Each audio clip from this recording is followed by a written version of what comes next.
Hello and welcome. I'm your host, Darshawn McAway.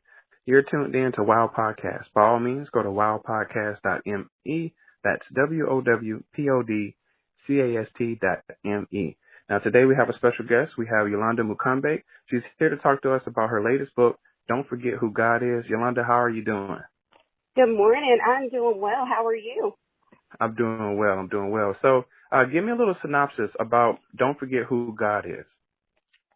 So there are times in life when we feel distant and disconnected from God, depending on what's going on and what situations we have. And when we forget who God is, we feel isolated and alone. In 2008, I was going through a really difficult journey, and it required me to dig deep to really reconnect my relationship with God. So don't forget who God is to help people do just that, reconnect and renew their relationship with God. Okay, so my question to you would be, when did you connect with him in order to get disconnected? Ooh, so I started connecting with God probably, in my teen years. That's when I really started taking my relationship with God more serious. And, there had been some things that happened, my early 20s that I felt disconnected from him. And so I recognized it and I was able to build it back up.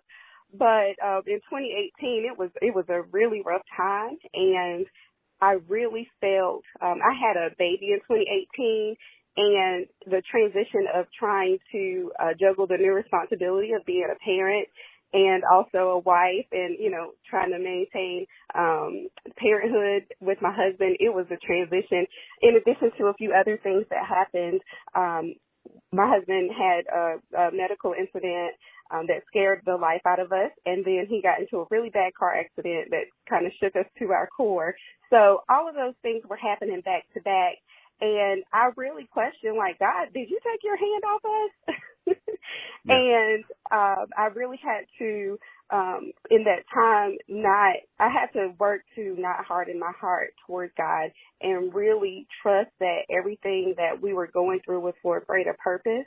And I thank God that he didn't take his hand off us because, I did realize that he was the one who really kept my mind and kept me sane during that time, because it was a scary time. And I recognized, okay, let's reconnect with God. Let's see what he wants to pull out of me in this season.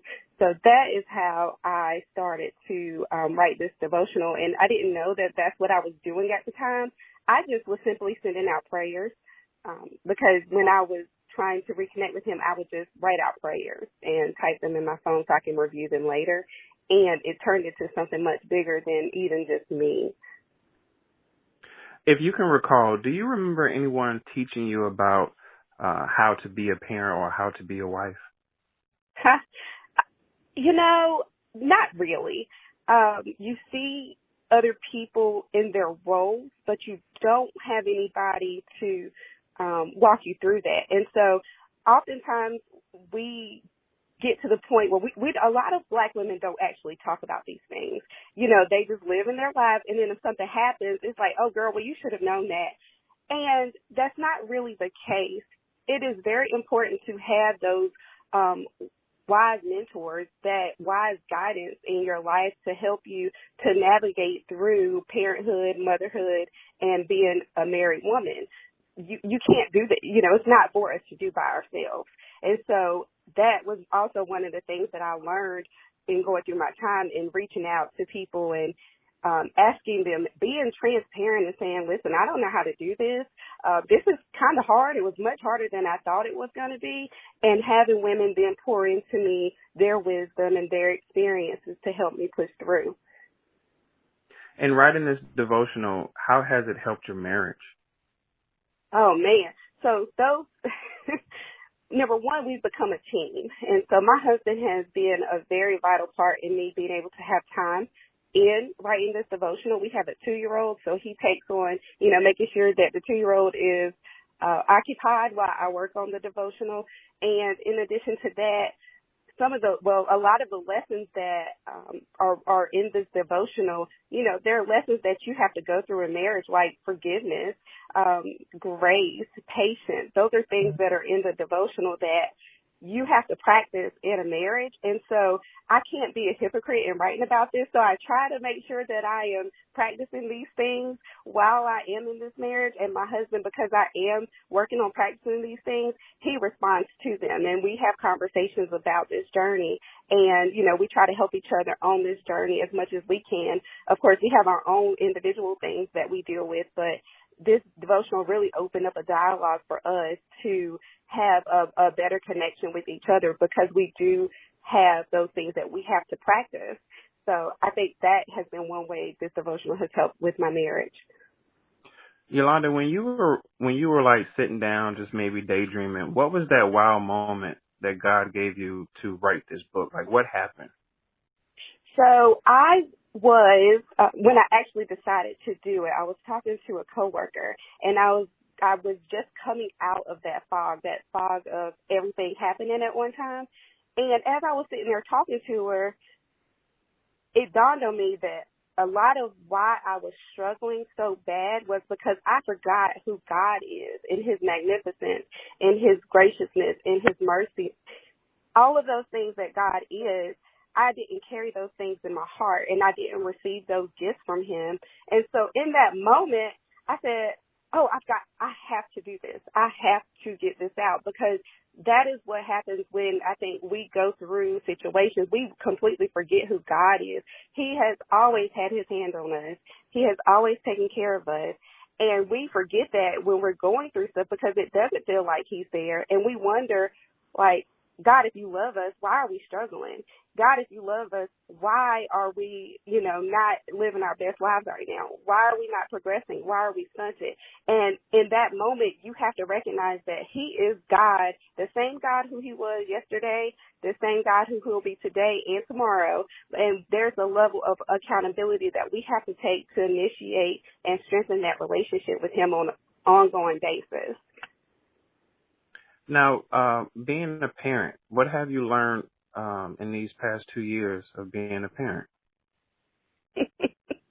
Let's see. Patience, grace, the importance of making sure that you model what you try to teach your children, because they are watching. They are always watching everything that you do.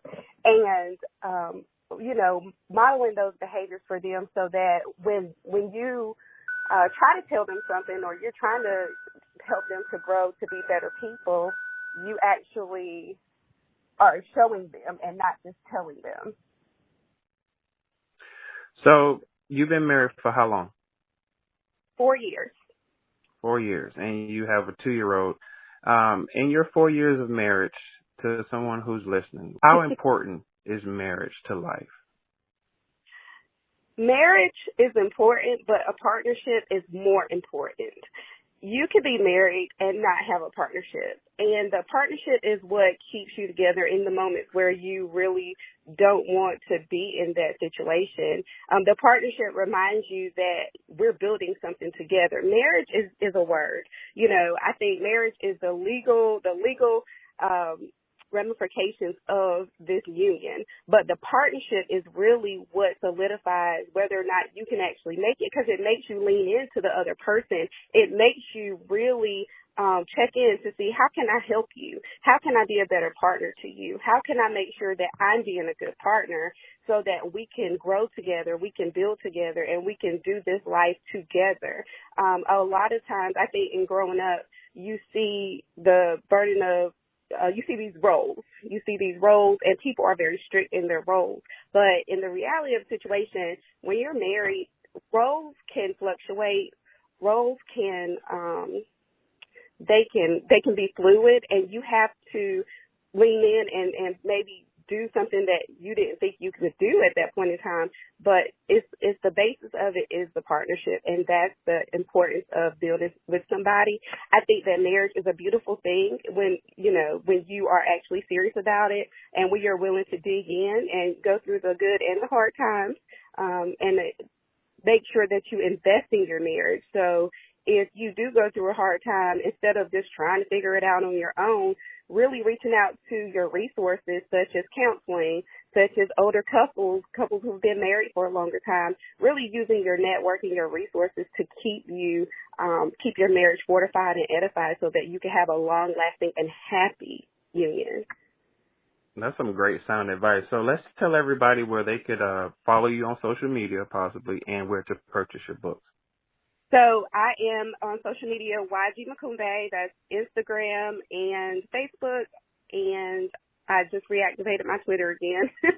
And you can get my book at ygmukombe.com, and you can pre-order it right now. It's $24.95, and once we get the books in, we'll get them right out to you.